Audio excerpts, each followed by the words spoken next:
Uma boa noite a todos os irmãos. Como foi nos ensinado pela manhã e nós já sabemos, mas conforme diz o apóstolo Paulo, não me canso de dizer-vos as mesmas coisas, porque é segurança para vós. Nós fomos ensinados pela manhã a gratidão.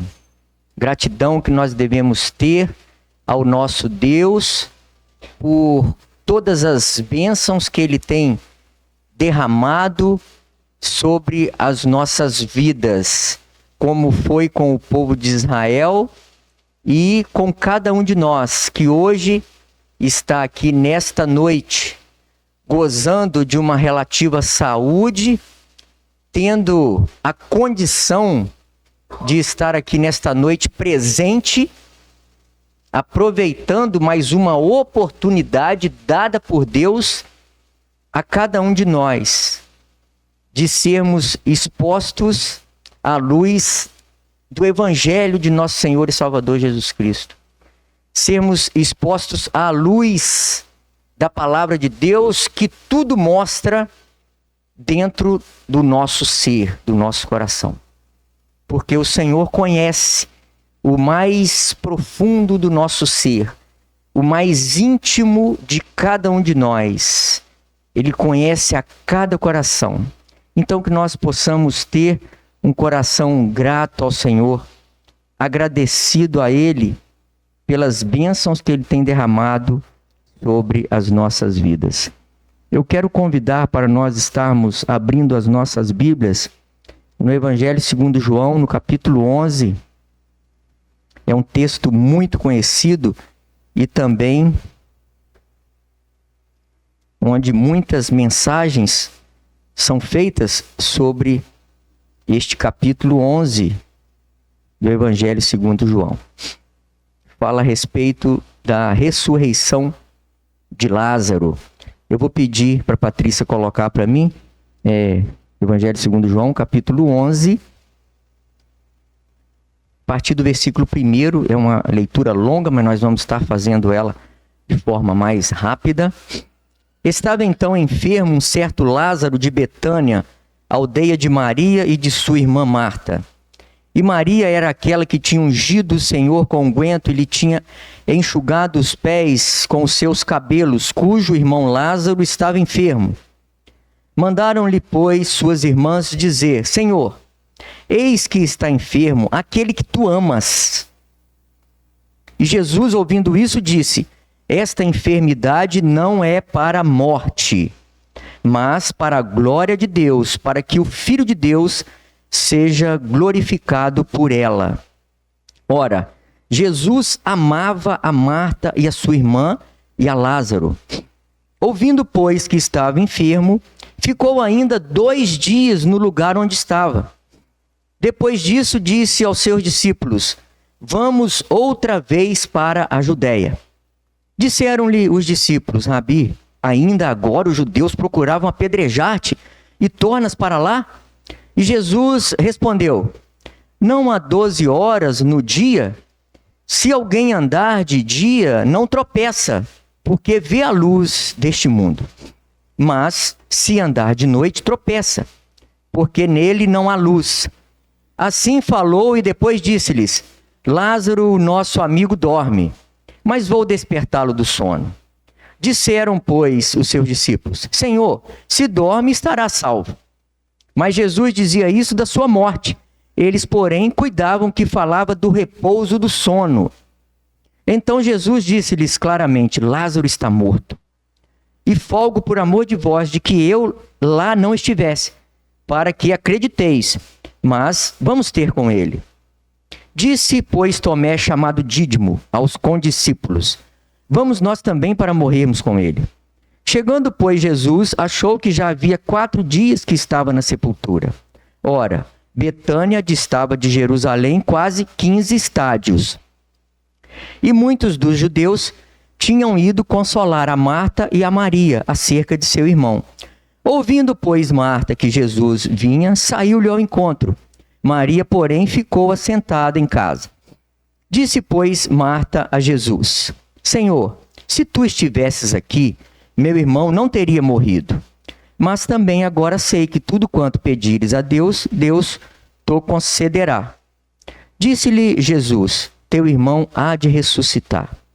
Disse-lhe Marta: Eu sei que há de ressuscitar na ressurreição do último dia. Disse-lhe Jesus: Eu sou a ressurreição e a vida. Quem crê em mim, ainda que esteja morto, viverá. E todo aquele que vive e crê em mim, nunca morrerá. Crês tu isso? Disse-lhe ela: Sim, Senhor. Creio que tu és o Cristo, o Filho de Deus, que havia de vir ao mundo. E dito isso, partiu e chamou em segredo a Maria, sua irmã, dizendo: O Mestre está aqui e chama-te. Ela, ouvindo isso, levantou-se logo e foi ter com ele. Ainda Jesus não tinha chegado à aldeia, mas estava no lugar onde Marta o encontrara.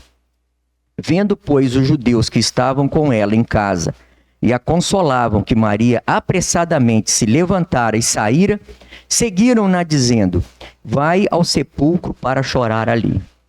Tendo, pois, Maria chegado aonde Jesus estava e vendo-o, lançou-se aos seus pés, dizendo-lhe: Senhor, se tu estivesses aqui, meu irmão não teria morrido. Jesus, pois, quando a viu chorar, e também chorando os judeus que com ela vinham, moveu-se muito em espírito e perturbou-se. E disse: Onde o pusestes? Disseram-lhe: Senhor, vem e vê. Jesus chorou. Disseram, pois, os judeus: Vede como o amava. E alguns deles disseram: Não podia ele, que abriu os olhos ao cego, fazer também com que este não morresse? Jesus, pois, movendo-se outra vez, muito em si mesmo, foi ao sepulcro. E era uma caverna, e tinha uma pedra posta sobre ela. Disse Jesus: Tirai a pedra. Marta, irmã do defunto, disse-lhe: Senhor, já cheira mal, porque é já de 4 dias. Disse-lhe Jesus: Não te hei dito que, se creres, verás a glória de Deus? Tiraram, pois, a pedra. E Jesus, levantando os olhos para o céu, disse: Pai, graças te dou por me haveres ouvido. Eu bem sei que sempre me ouves, mas eu disse isso por causa da multidão que está ao redor, para que creiam que tu me enviaste. E tendo dito isso, clamou com grande voz: Lázaro, vem para fora. E o defunto saiu, tendo as mãos e os pés ligados com faixas, e o seu rosto envolto num lenço. Disse-lhes Jesus: Desligai-o e deixai-o ir. Muitos, pois, dentre os judeus que tinham vindo a Maria e que tinham visto o que Jesus fizera, creram nele. Que o Senhor possa estar abençoando aos nossos corações nesta noite a leitura da sua santa e bendita palavra. Lázaro, de Betânia, aldeia de Maria e de sua irmã Marta. Maria fala-nos aqui da devoção. E Marta fala-nos aqui do trabalho. A devoção que nós precisamos ter na obra do Senhor, na presença do Senhor, com o Senhor, para a pessoa do Senhor. E o trabalho que Ele comissiona a cada um de nós, os seus servos, para fazer. Maria era aquela que tinha ungido o Senhor com o guento e tinha enxugado os seus pés com os seus cabelos. E esse irmão dela, Lázaro, estava enfermo. Então eles mandam avisar ao Senhor Jesus Cristo. Marta e Maria pedem para que os seus amigos, os seus familiares avisem ao Senhor Jesus: olha, Lázaro, aquele que o Senhor ama, ele está enfermo. Ele está enfermo. Jesus, ouvindo isso, ele disse: esta enfermidade não é para a morte, mas é para a glória de Deus, para que o Filho de Deus seja glorificado por ela. No verso 5, olha que interessante. Jesus amava a Marta e a sua irmã e a Lázaro. Então eu quero trazer aqui para a gente. Jesus ama a cada um de nós.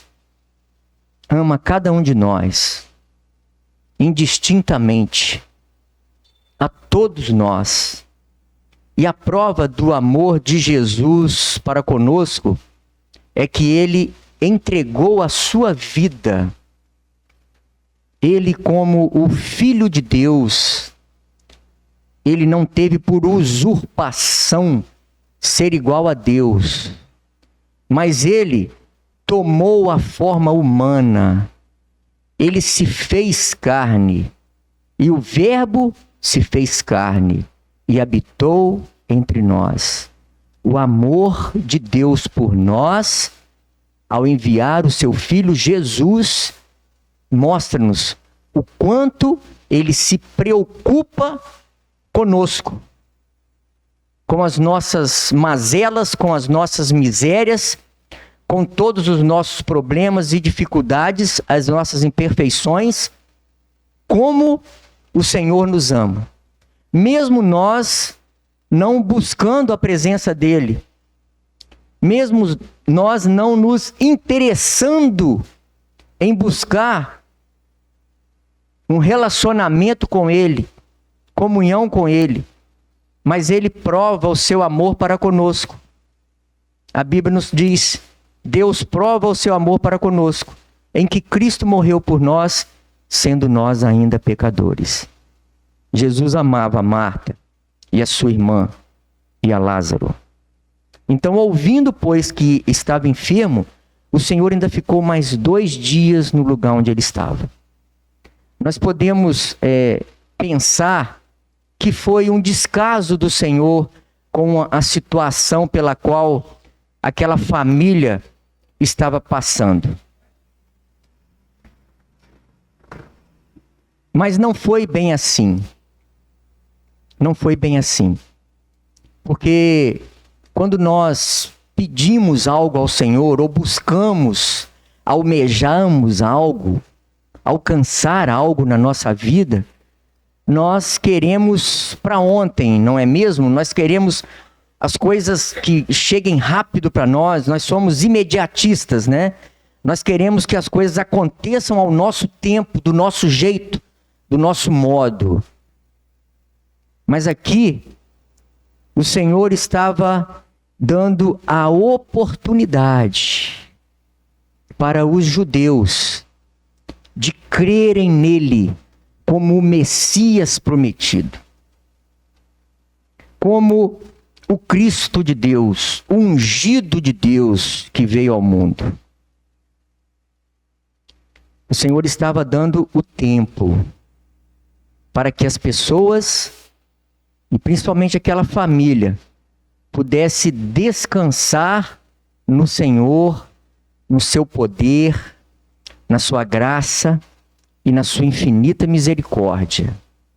Então, no tempo de Deus, não é o nosso tempo. Nós temos respostas para as nossas orações diante do Senhor. Nós podemos ouvir um sim, nós podemos ouvir um espere, e nós podemos ouvir um não. E nós devemos entender e aceitar a resposta de Deus na nossa vida. Porque a vontade de Deus para nós, ela é o quê? Ela é boa, ela é perfeita e ela é agradável. Então, a vontade de Deus para nós é muito melhor do que aquilo que eu acho que é melhor para mim, do que eu penso que é melhor para mim. Então, a vontade de Deus para nós é muito melhor. Então, ele ainda ficou mais 2 dias lá. depois disse aos seus discípulos: vamos outra vez para a Judéia. No capítulo anterior, aqui no capítulo 10, os judeus queriam apedrejar o Senhor, porque ele falou que ele era o Filho de Deus. E eles falavam: está blasfemando, está se fazendo como Deus. E queriam apedrejar o Senhor, queriam prender o Senhor. E agora os discípulos falam assim: ó, Rabi, ainda agora os judeus procuravam apedrejar-te e tornas para lá. Mas nós sabemos que o Senhor se livrava das mãos deles de forma sobrenatural. Não era uma forma natural que o Senhor saía das mãos deles. Eles pegavam em pedra para apedrejar, queriam prender o Senhor ali, e o Senhor simplesmente passava pelo meio deles e saía. Isso era uma forma sobrenatural, que o Senhor se desvencilhava deles. Então os discípulos, ficaram assustados. O Senhor queria, você vai voltar para lá, eles queriam te matar lá, queriam te apedrejar, Senhor. Jesus respondeu: não há 12 horas no dia? Se alguém andar de dia, não tropeça, porque vê a luz deste mundo. Mas se andar de noite, tropeça, porque nele não há luz. Então o Senhor, ele está a explicar esse conceito do tempo divino, do tempo de Deus, né? E a importância de vivermos na luz, na fé na pessoa do Senhor, do propósito. Então o Senhor usa essa metáfora dessas 12 horas do dia para se referir ao seu tempo de vida aqui na terra. O seu tempo de vida, o seu ministério, que já estava finalizando. Que se vocês forem observar, nos capítulos seguintes aqui de João, ele vai começar a dar as últimas instruções aos seus discípulos. Ele vai falar que ele precisava ir para o Pai e que ele ia mandar o Consolador, o Espírito Santo. Então ele usa essa metáfora das 12 horas do dia para se referir ao seu tempo de vida e obra aqui na terra. Então ele usa essa expressão, não são 12 horas do dia, para indicar que o seu tempo de serviço estava a chegar ao fim. E que era crucial não se afastar da vontade de Deus, realizando a sua obra, o bem, enquanto estivesse em vida. Caminhar na luz do dia, neste contexto, significa viver sobre a direção de Deus. Viver sob a direção de Deus. E isso traz ensinamento para a nossa vida. De como nós estamos tratando dos nossos negócios aqui, com relação principalmente à obra do Senhor, qual a importância que nós temos dado à obra do Senhor. Então, viver sob a direção de Deus, agindo com propósitos divinos e cumprindo o seu trabalho. E é o que o Senhor estava falando.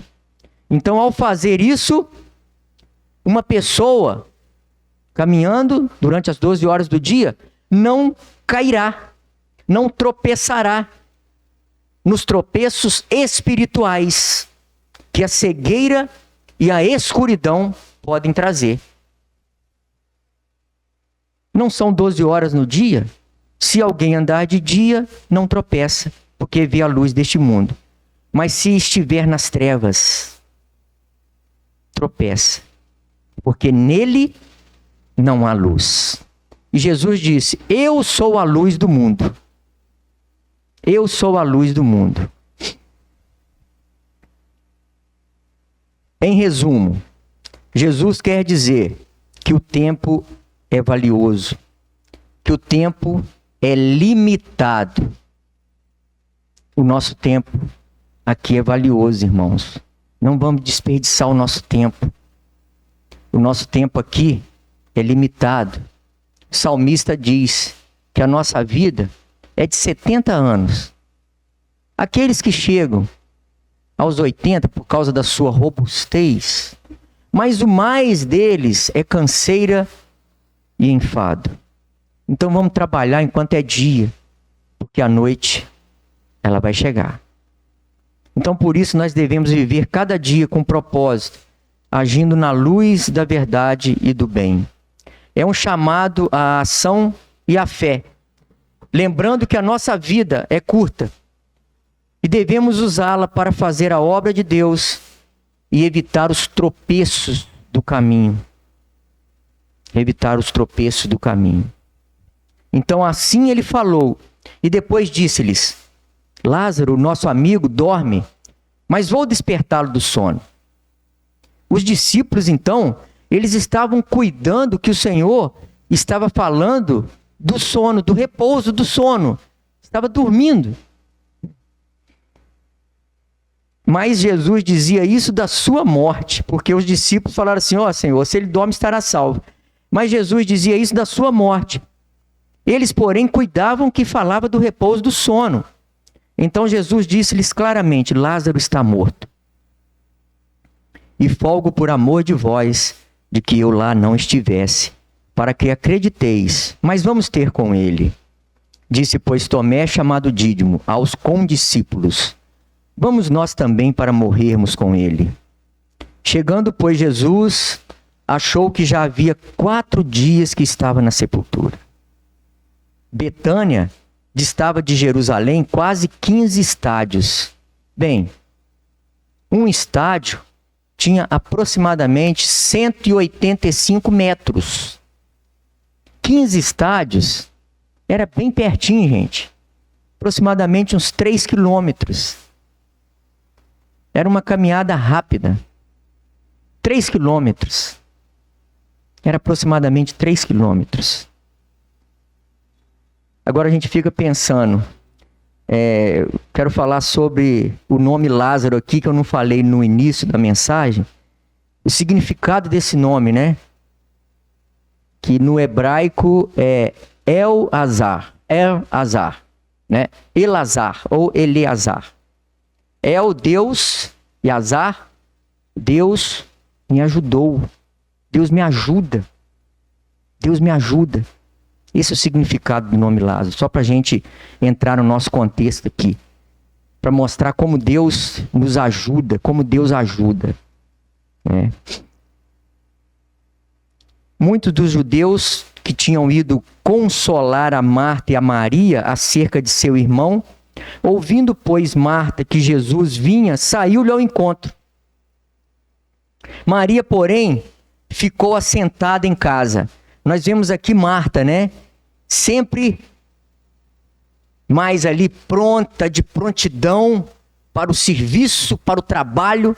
Ela vai mais rapidamente. E Maria, a sua irmã, fica lá aguardando, esperando a chegada do Senhor. Marta vai ao seu encontro, né?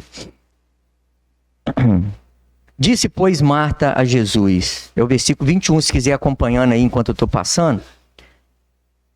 Senhor, se tu estivesses aqui, meu irmão não teria morrido. Muitos condenam essa fala de Marta para o Senhor, mas eu não condeno a fala de Marta para o Senhor. Muito pelo contrário, eu vejo aqui uma fé depositada no Senhor. Eu vejo aqui uma confiança total e restrita no Senhor, colocada no Senhor, e vejo aqui também o respeito que era devido ao nosso Senhor. Mas agora sei, mas também agora sei, que tudo quanto pedires a Deus, Deus te concederá. Olha a fé que essa mulher tinha no Senhor. Tudo quanto pedires a Deus, Deus te concederá. Disse-lhe Jesus, teu irmão há de ressuscitar. Há de ressuscitar. Disse-lhe Marta, eu sei que há de ressuscitar na ressurreição do último dia.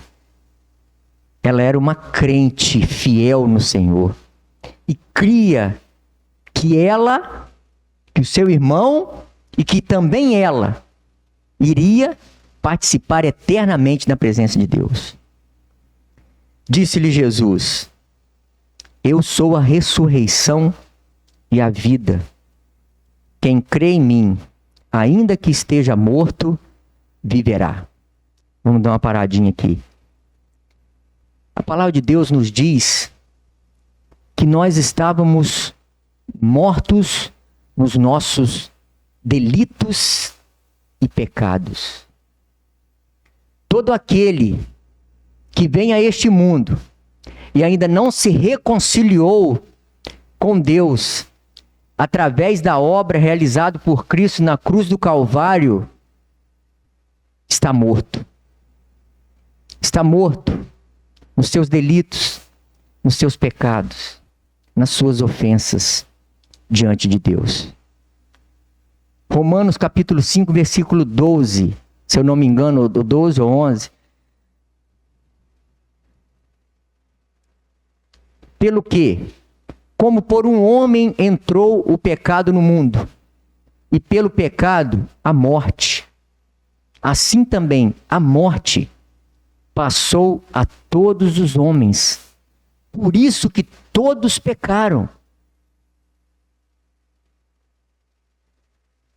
Esse versículo mostra para a gente a morte, que todos pecaram. Versículo 26. Ainda que esteja morto, viverá. Todo aquele que vive e crê em mim, nunca morrerá. Crês tu isso? O Senhor aqui não está falando da morte física não, tá? Ele está falando da morte espiritual. Aquele que crê em mim, nunca morrerá. A morte física, nenhum de nós está livre de passar por ela, a não ser através da vinda do Senhor Jesus Cristo para arrebatar-nos para Ele mesmo. Através da vinda de Cristo, nós, os que estivermos vivos, teremos os nossos corpos transformados, conforme o corpo glorioso de Cristo. E os que estiverem mortos, eles vão fazer o quê? Eles vão ressuscitar primeiro. E os que estiverem vivos terão seus corpos transformados conforme o corpo glorioso de Cristo. Todo aquele que vive e crê em mim, nunca morrerá. Crês tu isto? Disse-lhe ela: sim, Senhor, creio que tu és o Cristo, o Filho de Deus, que havia de vir ao mundo. Dito isso, partiu e chamou em segredo a Maria, sua irmã, dizendo: o mestre está aqui e chama-te. Ela, ouvindo isso, levantou-se logo e foi ter com ele. Ainda Jesus não tinha chegado à aldeia, a Betânia, mas estava no lugar onde Marta o encontrara. Vendo, pois, os judeus que estavam com ela em casa e a consolavam, que Maria apressadamente se levantara e saíra, seguiram-na dizendo: vai ao sepulcro para chorar ali. Tendo, pois, Maria chegado aonde Jesus estava e vendo-o, lançou-se aos seus pés. Lançou-se aos seus pés, dizendo-lhe, coloca pra gente o versículo 32, 11:32, dizendo-lhe: Senhor, se tu estivesses aqui, meu irmão não teria morrido. Ela falou alguma coisa diferente de Marta? Foi a mesma frase. Qual é a diferença aqui? É que ela se prostra aos pés de Jesus. A devoção que nós devemos ter diante do Senhor. Se tu estivesses aqui, meu irmão não teria morrido. Jesus, pois, quando a viu chorar e também chorando os judeus que com ela vinham, moveu-se muito em espírito e perturbou-se. Olha a compaixão do Senhor aqui pela miséria humana, pela fragilidade nossa, pela nossa carência e dependência dele.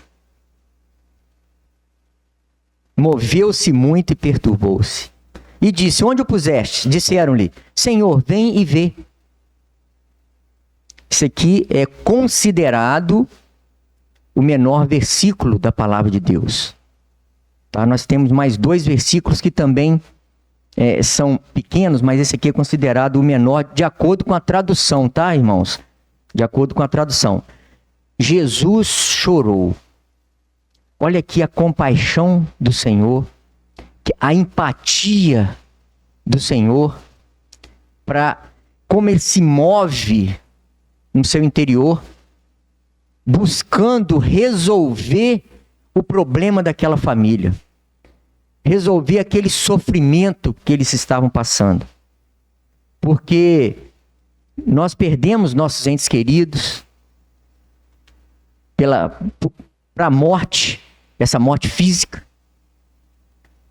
Mas aqueles que morrem no Senhor, conforme diz a palavra de Deus, preciosa é a vista do Senhor, a morte dos seus santos.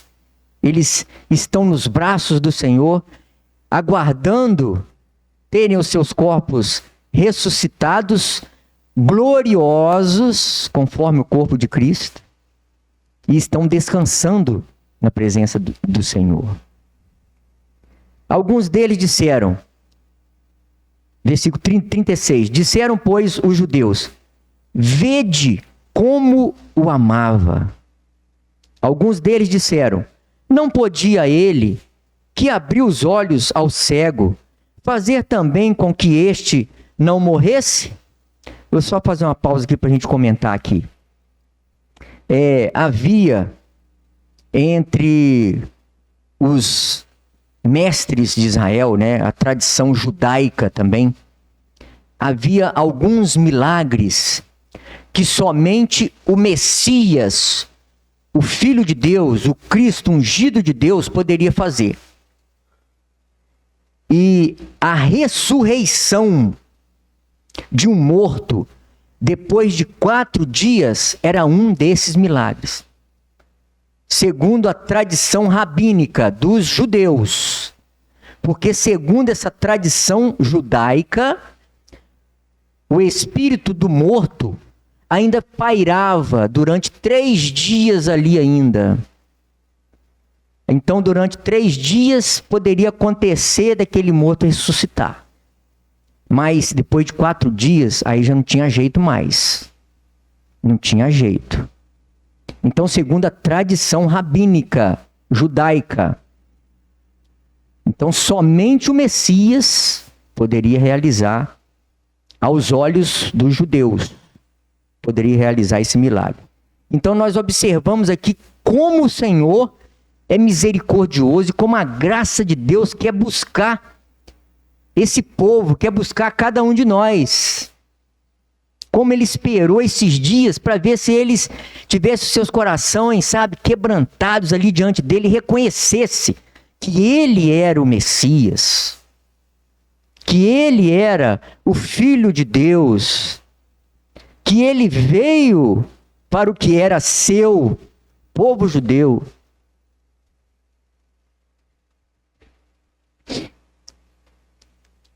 Alguns deles disseram: não podia ele, que abriu os olhos ao cego, fazer também com que este não morresse?